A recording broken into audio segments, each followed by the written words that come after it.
எபிரேயர் 13ஆம் அதிகாரம் 8ஆம் வசனம்.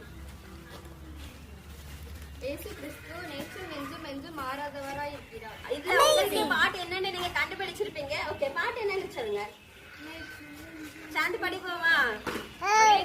நேற்றும் இன்றும் மாறா ஒரு தெய்வன் எனக்குண்டு, நேசர் கரத்தால் தாங்கும் ஒரு நண்பன் எனக்குண்டு. ஓகே, அடுத்த வசனம் எபிரேயர் 6ஆம் அதிகாரம் 14ஆம் வசனம்.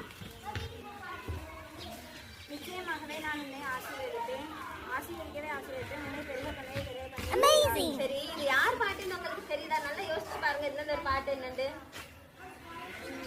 ஆசீர்வதிக்கவே ஆசீர்வதித்திடுவே, உன்னை பெருக பண்ணவே பெருக பண்ணிடுவே.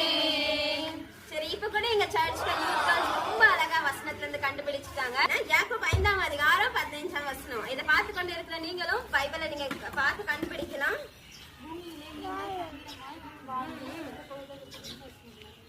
யாக்கோபு 5:15.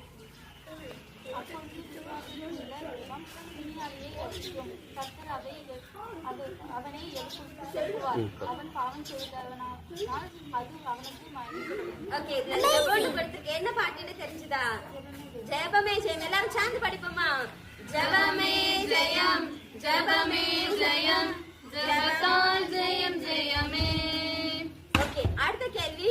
இதை பார்த்து கொண்டு இருக்கிற உங்களுக்காக இப்ப கூட எங்க சர்ச்ல இருக்கிற எல்லா யூத் கேர்ள்ஸுமே இதை கரெக்டா கண்டுபிடிச்சு அதை பாடலாவையும் பாடி காட்டுனாங்க. அப்படின்னா மார்க் 11ஆம் அதிகாரம் 9ஆம் வசனம். சரி, எங்க கேர்ள்ஸ் எல்லாம் திருப்புறத பார்த்தா எங்க கேர்ள்ஸ் எல்லாம் கண்டுபிடிச்சிட்டாங்கன்னு நினைக்கிறேன். கண்டுபிடிச்சிட்டீங்களா எல்லாரும்?